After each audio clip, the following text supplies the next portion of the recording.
Hi everyone, welcome to my channel. இன்றைக்கி வந்துட்டு 6 month baby கூட கொடுக்கக்கூடிய ஒரு இட்லி சாம்பார் தான் ரெடி பண்ண போகிறோம். இதில் வந்துட்டு இட்லி சாம்பார் தூள் இல்லை மிளகாத்தூள் எதுவுமே ஆட் பண்ண போகிறதில்ல. பச்சை மிளகா வர மிளகா வந்தால் காரம் அதிகமாக வேணும்னா நீங்கள் எக்ஸ்ட்ரா போட்டுக்கலாம், இல்லைனா அதை கம்மியாக கூட போட்டுக்கலாம். ஈஸியாக வந்து டைஜஸ்ட் ஆகிடும். அதுக்கு ஃபஸ்ட்டு ஊற வச்சிருக்கிற பாசிப்பருப்பை குக்கரில் போட்டுட்டு கூடவே வெங்காயம், தக்காளி, வெஜிடபிள்ஸில் வந்து நான் உருளைக்கிழங்கு, கேரட், பீன்ஸ் போட்டிருக்கேன். உங்களுக்கு வேறு எது வேணாலும் போட்டுக்கோங்க. மஞ்சத்தூள், உப்பு, தண்ணி ஊற்றி வந்து விசில் விட்டுக்கோங்க.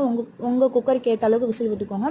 எகெயின் வந்து அதை ஓப்பன் பண்ணி விசில் விட்டதுக்கப்புறம் அது நல்லா மசிஞ்சிருக்கு அப்படின்னு செக் பண்ணிக்கோங்க. அந்த பருப்பு எல்லாம் மசிச்சிருந்தால் அப்படியே விட்டுருங்க, இல்லைனா நீங்கள் வந்து மறுபடியும் அதை மசிச்சுக்கோங்க. இப்போ சைடில் வந்துட்டு தாளிப்பு ரெடி பண்ண போகிறோம். தாளிப்புக்கு வந்துட்டு அஸ் யூஷுவல் கடுகு, கருவேப்பிலை, வரமிளகா, பொடியாக நறுக்கின சின்ன வெங்காயம் போட்டு நல்லா வதக்கிட்டு மறுபடியும் இப்போ நாம் அந்த மசிச்சு வச்சுருக்கிறத வந்து அடுப்பில் வச்சுட்டு தண்ணி ஊற்றிட்டு இந்த தாளிப்பு அதில் போட்டு ஒரு கொதி வந்ததுக்கப்புறம் பெருங்காயத்தூளும் கொத்தமல்லியும் போட்டு இறக்கணுன்னா நமக்கு இப்போ வந்து ரொம்பவே சிம்பிளான, எந்த ஒரு மசாலாவும் சேர்க்காத ஈஸியாக டைஜஸ்ட் ஆகக்கூடிய இட்லி சாம்பார் ரெடி.